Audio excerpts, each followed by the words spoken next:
Subscribe करा महानुभाव प्रतितीपंथ चॅनलला व बेल बटन अवश्य दाबा लेटेस्ट नोटिफिकेशन प्राप्त करण्यासाठी। दंडवत प्रणाम। जय श्री कृष्ण। मी ईश्वरदास महानुभाव सर्वांचं स्वागत करतो आपल्या महानुभाव प्रतितीपंथ या चॅनलमध्ये। आजच्या श्री दत्तात्रेय महाराजांच्या चरित्राच्या सत्रामध्ये आपण श्री दत्तात्रेय महाराजांनी कार्तिवीर्याला वरप्रदान कसा केला हे पाहणार आहोत। आणि जो कार्तवीर्य राजा होता म्हणजे सहस्रार्जुन, या सहस्रार्जुनाचे जे हात होते ते थोटे का झाले होते, त्याला बोटच नव्हते हाताला। यामागचं काय कारण होतं, तो जन्माला तसा का आला याची आपण माहिती घेणार आहोत। आणि त्यानंतर तो राज्यवैभव सोडून माहूरला का गेला, मग दत्तात्रेय महाराज कसे प्रसन्न झाले, दत्तात्रेय महाराजांनी त्याला वर कसा दिला आणि काय काय गोष्टी सांगितल्या ज्या निषिद्ध आहेत की हे असं करू नकोस, नाहीतर तुझा पतन होऊन जाईल, तुझा नाश होऊन जाईल। हे सर्व इत्यंभूत माहिती आपण आजच्या सत्रामध्ये घेणार आहोत। आणि या सहस्रार्जुनाचा सर्वनाश कसा झाला हेही आपल्याला या व्हिडिओमध्ये तुम्हाला समजणार आहे। त्यामुळे व्हिडिओ शेवटपर्यंत पहा। व्हिडिओ जास्त तसा मोठा होणार नाही, एक 25 मिनिटापर्यंतचा व्हिडिओ असेल हा। आणि पूर्ण चरित्र जर तुम्हाला समजून घ्यायचं असेल तर एकही मिनिट व्हिडिओ स्किप न करता तुम्हाला हा व्हिडिओ पाहावा लागणार आहे, तरच तुम्हाला हे चरित्र पूर्णपणे समजू शकेल। आपण दत्तात्रेय महाराजांच्या चरित्राच्या कालच्या सत्रामध्ये पाहिलं, अरळक राजाचे त्रितापहरण श्री दत्तात्रेय महाराजांनी कसे केले, कशी ते अमृतवर्षिणी वाचा होती आणि त्या अमृतवर्षिणी वाचेने याच्या अरळकाच्या मनातील सर्व जे त्रिताप होते हे सर्व नाश झाले। आधिदैविक, आधिभौतिक, आध्यात्मिक हे जे त्रिताप आहेत हे त्रिताप कसे नासले, तो जर कालचा व्हिडिओ तुम्ही पाहिला नसेल तर वर आय बटन मध्ये मी ती लिंक दिलेली आहे, आय बटनला क्लिक करा आणि तो पूर्ण व्हिडिओ पहा। नेहमीच्या प्रमाणे हे श्री दत्तात्रेय महाराजांचे चरित्र तुम्हाला नक्कीच आवडणार आहे आणि त्यामुळे लगेच या व्हिडिओला लाईक करा। नवीन दर्शक कोणी आले असतील त्यांनाही आवडी असेल श्री दत्तात्रेय महाराजांच्या चरित्रामध्ये तर हे चॅनल तुमच्यासाठी आहे। लगेच चॅनलला सबस्क्राईब करा, बेल बटन दाबा आणि ऑल ऑप्शन सिलेक्ट करा, म्हणजे मी श्री दत्तात्रेय महाराजांचं चरित्र अपलोड केलं की सर्वप्रथम नोटिफिकेशन तुम्हाला येईल आणि सर्वप्रथम तुम्ही श्री दत्तात्रेय महाराजांच्या चरित्राचं श्रवण करू शकाल। तर जास्त उशीर न करता चला तर आज काही नवीन ज्ञानार्जन करूया। दंडवत हो।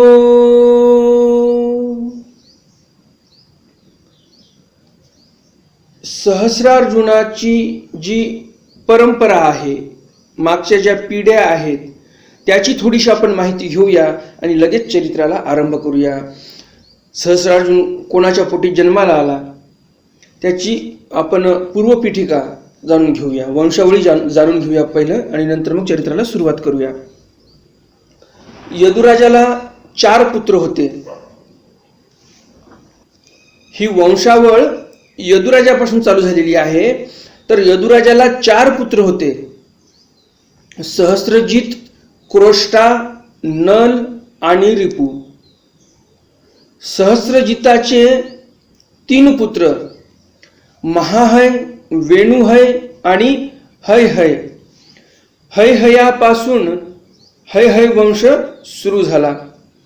हयहय पुत्र धर्म, धर्माचा पुत्र नेत्र, नेत्राचा पुत्र कुंती, कुंतीचा पुत्र सहोज्जी, सहोज्जीचा महिष्मान आणि महिष्मानाचा पुत्र भद्रसेन। भद्रसेनाचे 2 पुत्र दुर्मद आणि धनक। धनकाचे 4 पुत्र कृतवीर्य, कृताग्नी, कृतवर्मा आणि कृतौजा। कृतवीर्याचा पुत्र अर्जुन होता। तो 7ही द्वीपांचा एक छत्री सम्राट होता।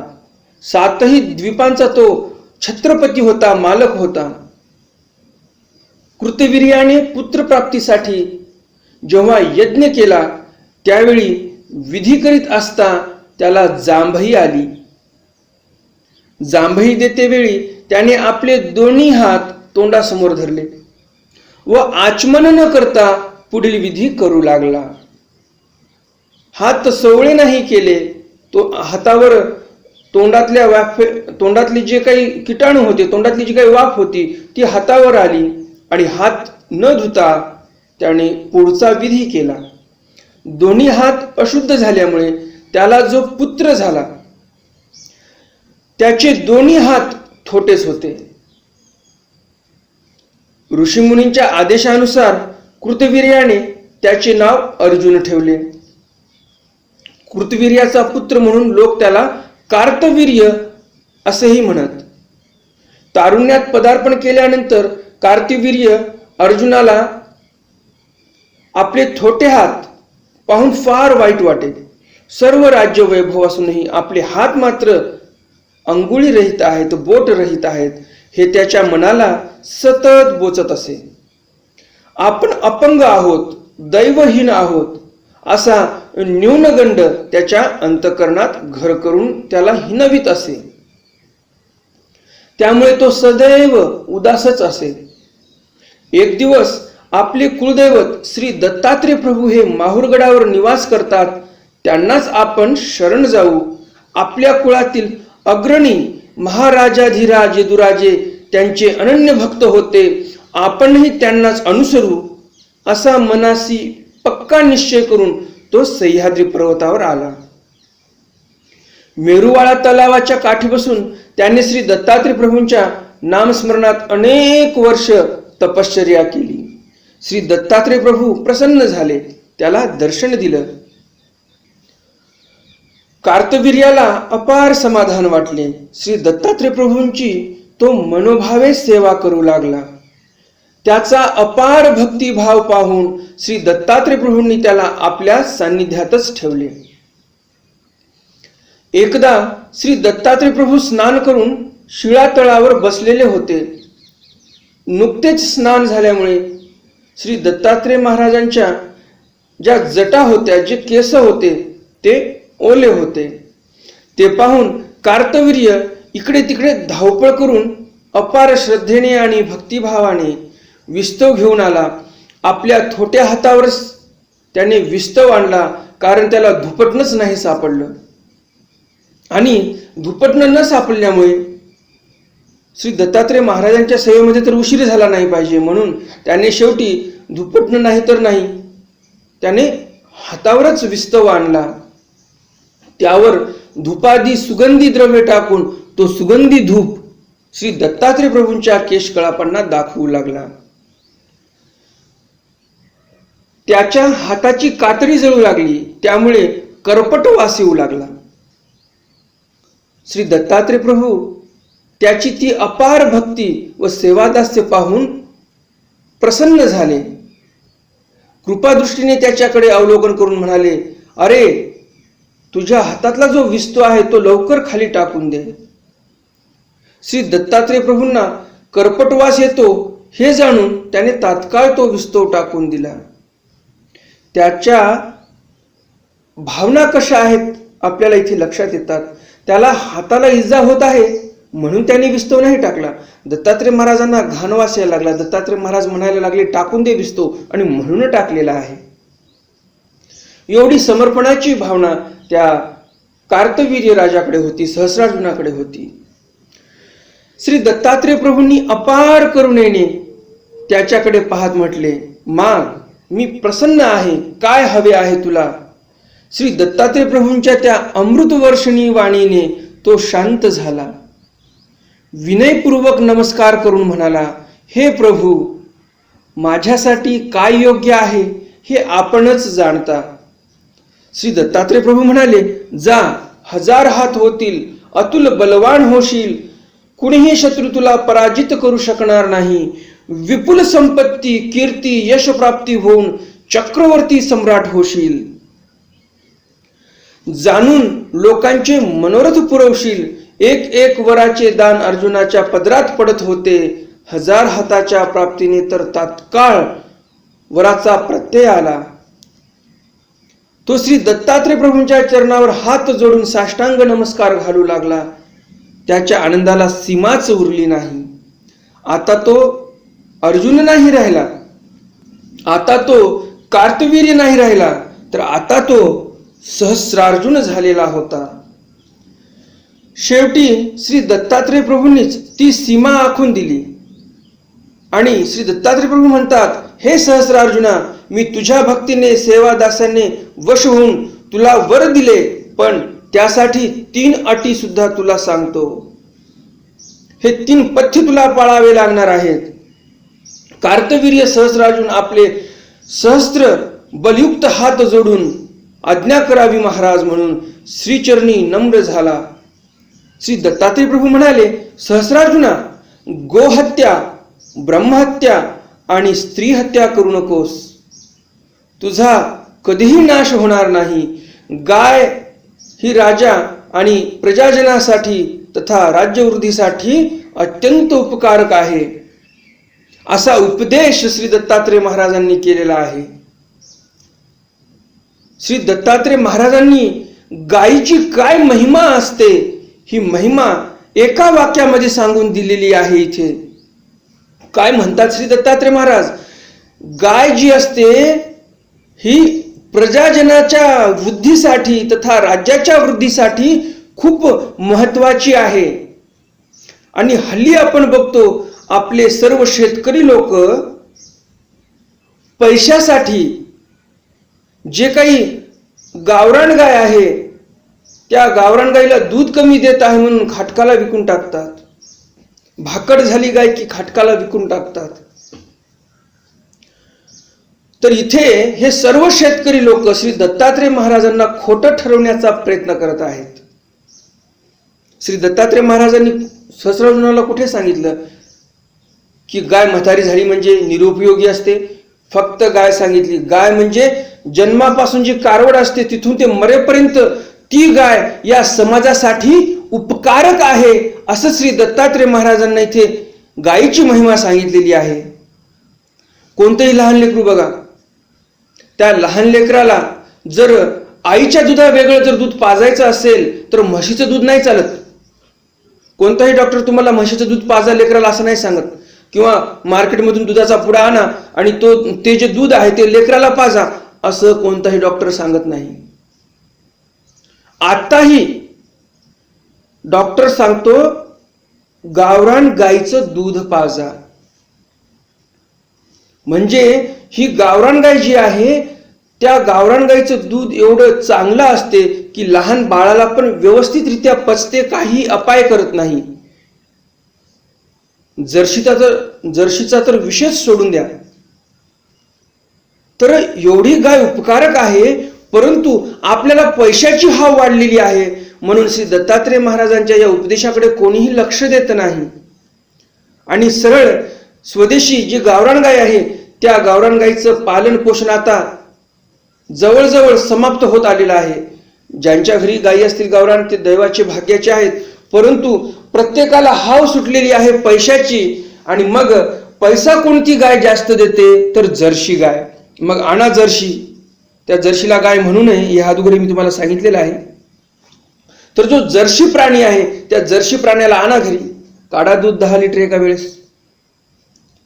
परंतु त्याच दुधापासून हल्ली जे आपण रोग बघतो, शुगर वाढत आहे, बीपी वाढत आहे, हार्ट अटॅकचं प्रमाण वाढत आहे, हे त्या गायीच्या दुधामुळेच आहे.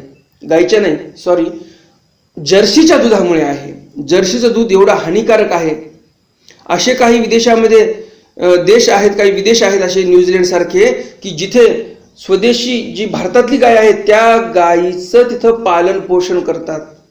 त्या गायीपासून जे दूध प्राप्त होते ते दूध पितात आणि हे जर्शीचं दूध तिथे प्रतिबंध केलेलं आहे. स्वदेशी गायी पण आहेत जे 10 लिटर दूध देतात एका वेळेस. तशा गायीच्या जातीचं तिथं पालन होत आहे त्या विदेशांमध्ये आणि त्याची वृद्धी करत आहेत. तर दत्तात्रय महाराज म्हटले की ही गायच आहे प्रजेवर उपकार करणारी आणि या गायीला कधीही मारू नकोस अर्जुना.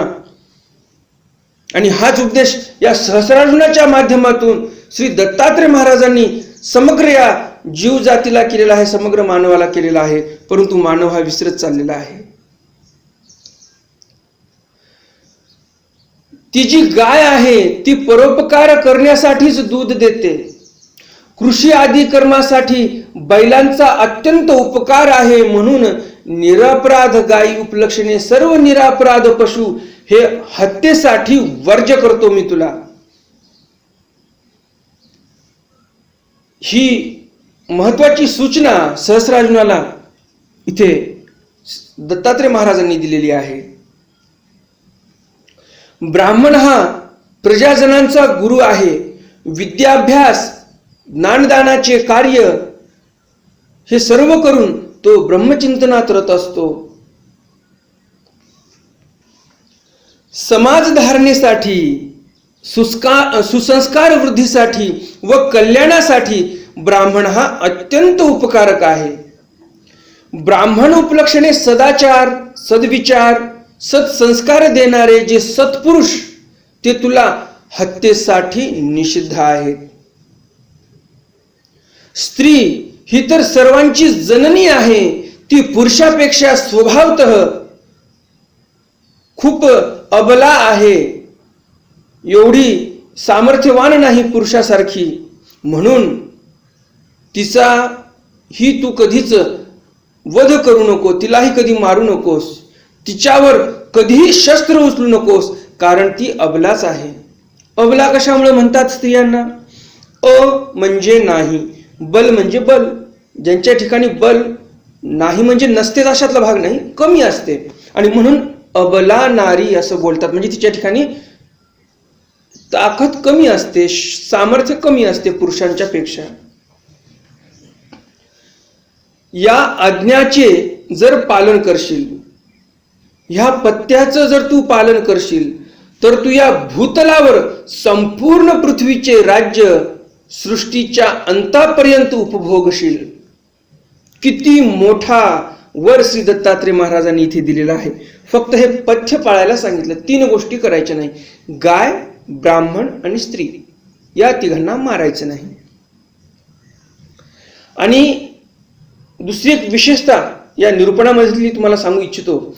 श्री दत्तात्रय महाराजांनी जे ब्राह्मणांचा उल्लेख केला की ब्राह्मण जे आहेत ते प्रजाजनांचे गुरु आहेत आणि यांना तू मारू नकोस, तर फक्त ब्राह्मणच सांगितलेत का? तर ब्राह्मण उपलक्षणे जे काही सद्विचारी संत असतील, ऋषीमुनी असतील, जे चांगले संस्कारी लोक आहेत, दुसऱ्यांना संस्कार शिकवणारे आहेत, हे पण श्री दत्तात्रय महाराजांनी त्याच कॅटेगरीमध्ये ठेवलेले आहेत.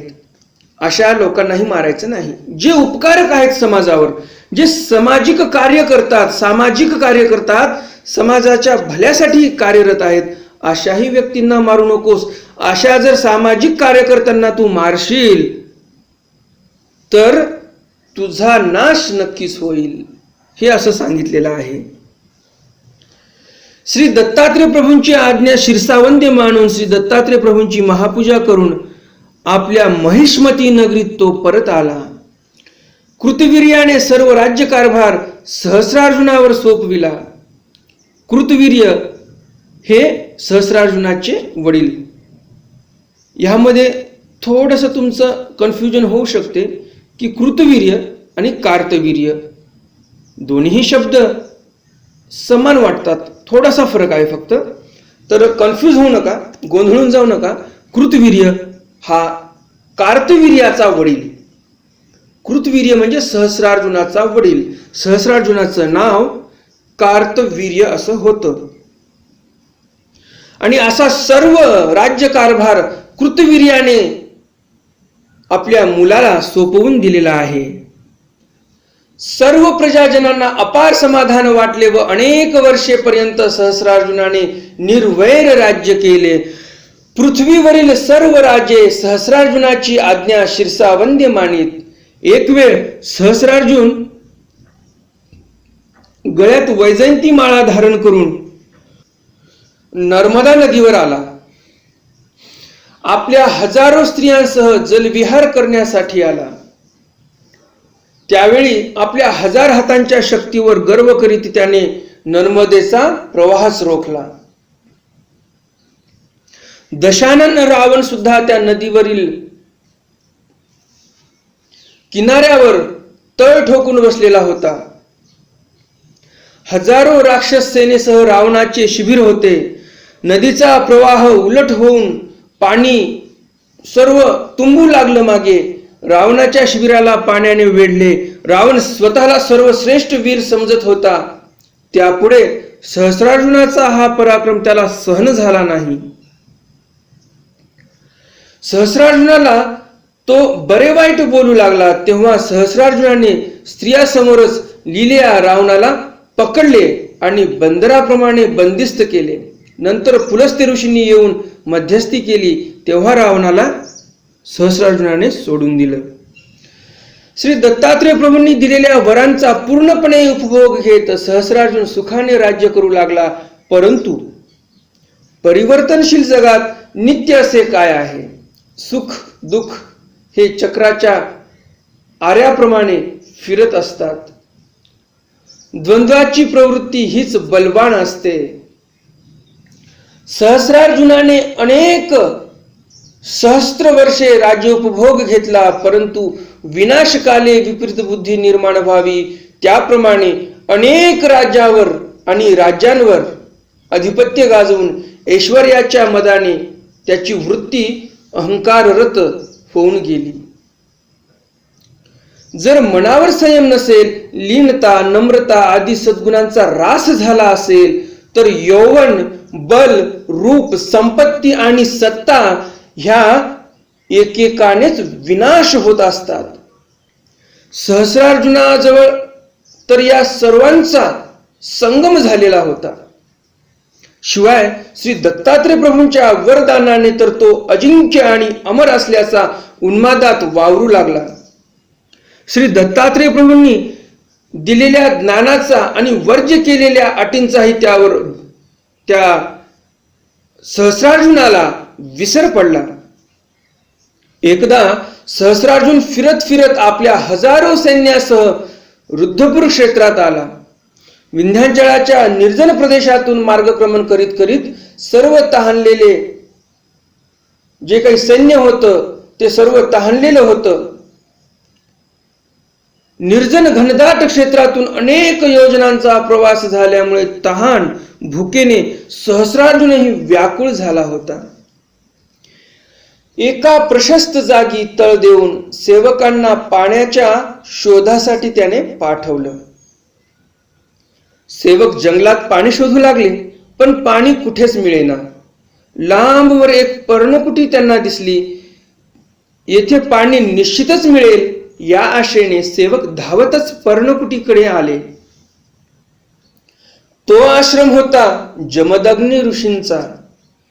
पर्णकुटी बाहेर एका विशाल वृक्षाखाली महर्षी ध्यानस्थ बसलेले होते.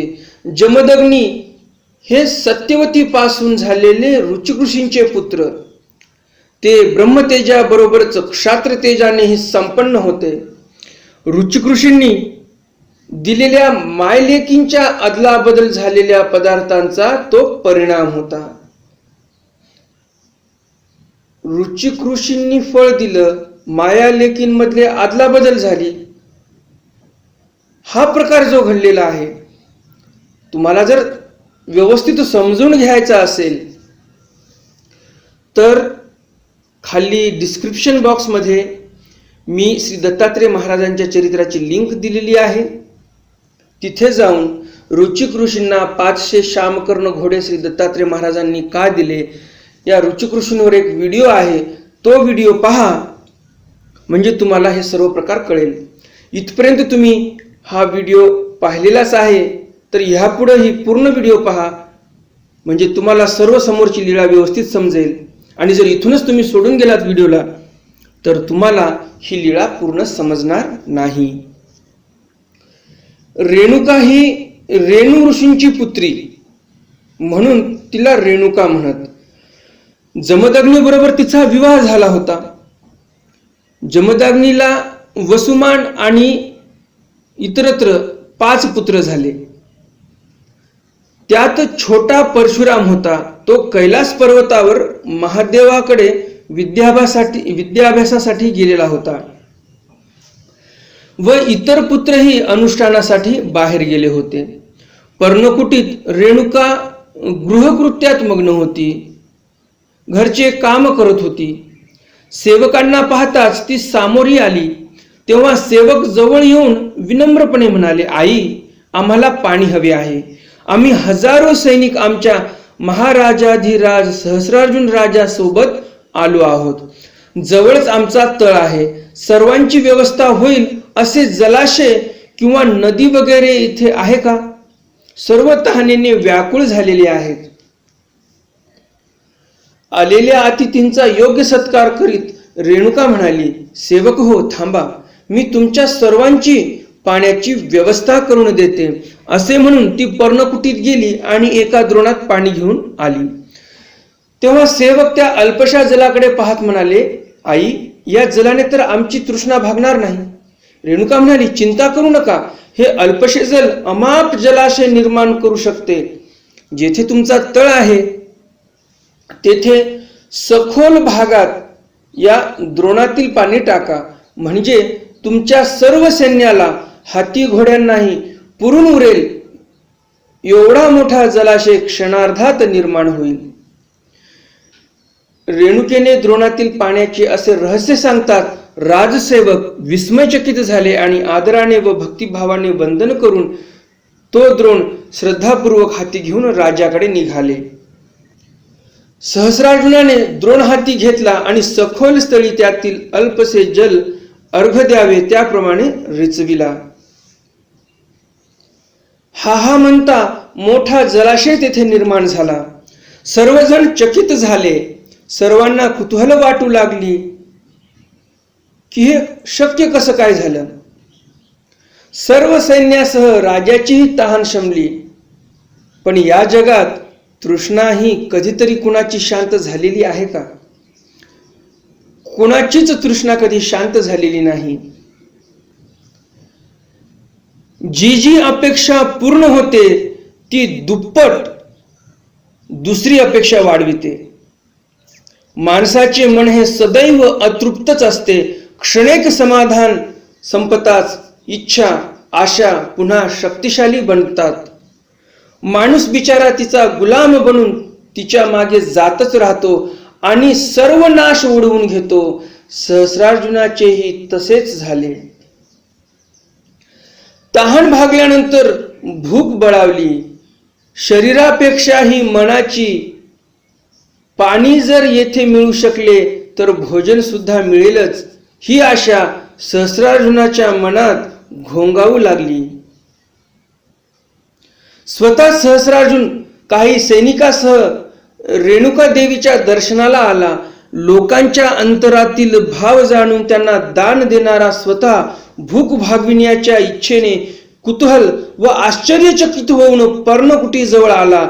राजाकडे पाहून रेणुका समोर येऊन सर्व सैनिकांच्या चेहऱ्यावरील कृतज्ञतेचे व आश्चर्य मिश्रित आदराचे भाव जाणून समाधान दाखवित म्हणाली, या निर्जन वनात आपली काय सेवा करावी ते आपण निसंकोच सांगावे. राजाने तिचा जो भाव होता तो पाहून राजा म्हणतो की तुमची ही अभ्यागत वृत्ती पाहून राजा जो सहस्रार्जुन आहे तो मनामध्ये खूप शांत झालेला होता. राजाने तिची उदारता पाहून आपले मस्तक झुकवीत नमस्कार करून रेणुकाला म्हटला, देवी, आश्रमवासी आपण तपस्वी जन धन्य आहात. तपस्वी जनांना या जगात असाध्य असे काहीही नाही. आपले उपकार आम्ही कसे फेडावे. आम्ही तर आमच्या विशाल साम्राज्यात असूनही आज भुकेने व्याकुळ झालेले आहोत. आता आम्ही आपली आज्ञा घेतो आणि पुढे निघतो. रेणुका म्हणाली, हे राजन, आपण क्षुधापीडित आहात आणि आम्ही आपणास निरोप द्यावे हे उचित नाही. क्षणभर थांबा, स्नानादी विधी उरकून या. मी आपणा सर्वांची भोजनाची तयारी करते. एकटी स्त्री हजारो सैनिकांना कसे भोजन देणार. पुन्हा सर्वांची कुतूहल वाढले. मनामध्ये खूप उलथापालथ चालू झाली, कुतूहल निर्माण झाली. हे कसं काय शक्य आहे? स्नानादी विधी आटोपून सर्वजण आश्रमात आले. रेणुकेने यथोचित आसने मांडून पंचपक्वान्नांनी भरलेली पात्रे वाढली. ते पाहून सर्वजणांना आपण कोण्यातरी जादूच्या नगरीत वावरत आहोत असेच वाटू लागले. रेणुकेने उदारतेने सर्वांना भोजनास बोलाविले.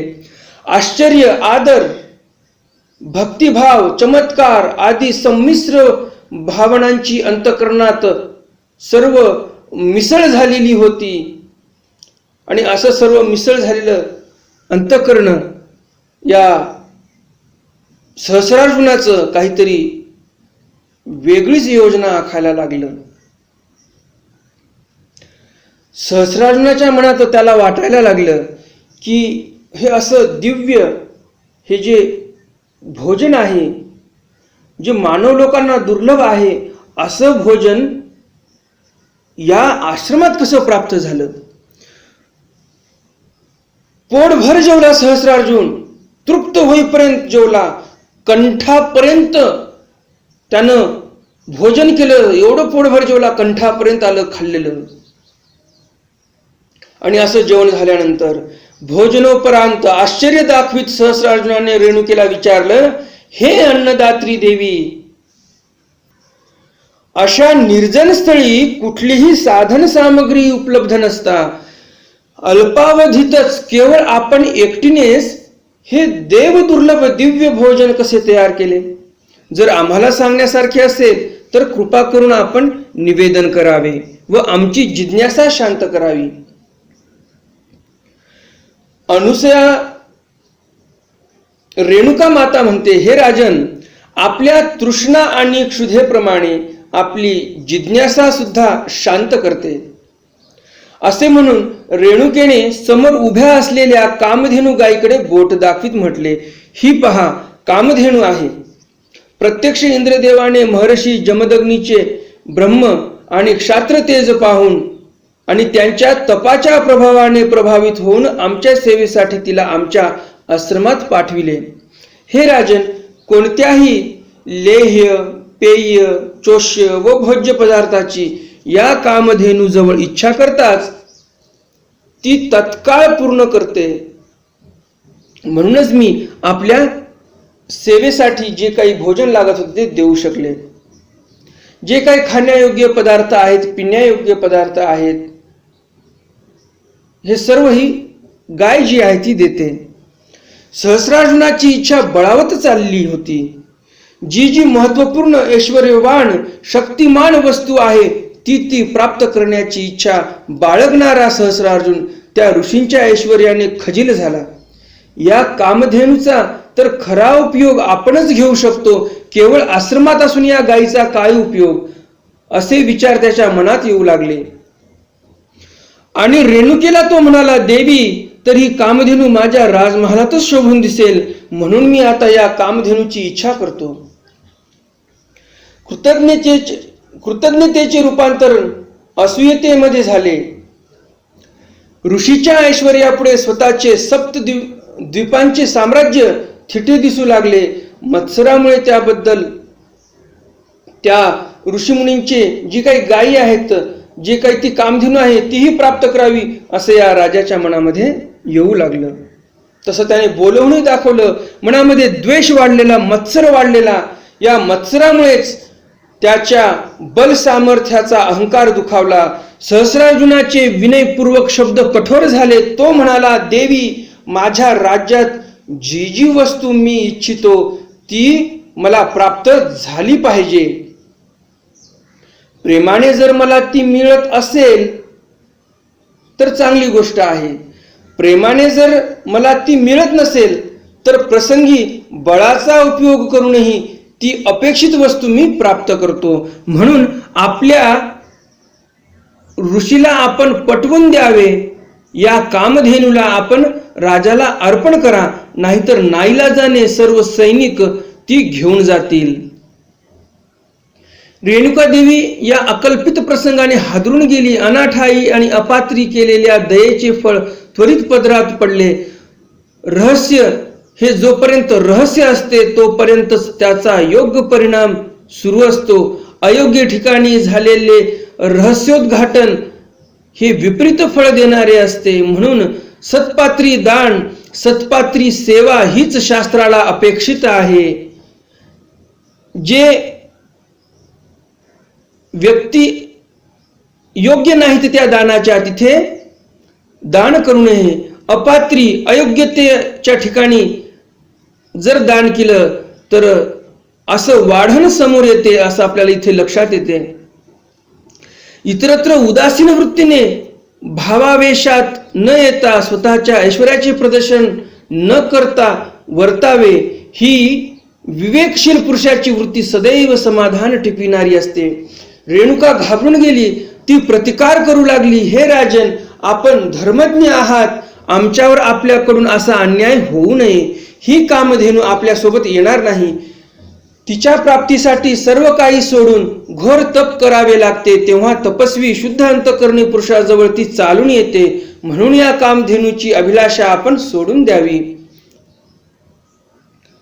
सहस्रार्जुनाची चित्तवृत्ती कामधेनूच्या कामनेने ग्रसित झाली होती. स्वबळ, सामर्थ्य व ऐश्वर्याचे उन्मादाचे उन्मत्त त्याचे मन झालेले होते. सहस्रार्जुन रेणुकेच्या आर्जवी शब्दांकडे दुर्लक्ष करीत होता. सैनिकांना म्हणाला, धरा रे, ती कामधेनू घेऊन चला आपल्या राजधानीत. राजाज्ञा होता. सेवक धावले, गाईला दोराने बांधले, नेण्याचा प्रयत्न करू लागले, पण कामधेनू मात्र जागची हलेना. सैनिक कामधेनूवर प्रहार करू लागले. कामधेनू जोर जोरात हंबरडा फोडू लागली. जमदग्नी ऋषींची समाधी भंगली. सर्व प्रसंग रेणुकेने सविस्तर सांगितला. ते त्वरित कामधेनूच्या रक्षणासाठी आपले धनुष्यबाण घेऊन सज्ज होऊन सहस्रार्जुनाला म्हणाले, अरे मूर्ख राजा, जेथे तुझे यथोचित आदरातिथ्य झाले तेथेच तुला अनाचार करण्याची हीनवृत्ती निर्माण झाली. कृतज्ञतेऐवजी तू कृतज्ञ होऊन उन्मत्त झालास. तुझ्या अपराधाला आता क्षमा नाही. कृतज्ञतेऐवजी कृतज्ञ झालास. कृतज्ञता कशाला म्हणतात? कृतज्ञ कशाला म्हणतात? कृत म्हणजे केलेली क्रिया, केलेला उपकार. त्याचं ज्ञ म्हणजे ज्ञान ठेवणारा पुढील व्यक्ती, म्हणजेच उपकार मानणारा व्यक्तीला कृतज्ञ असं बोलतात.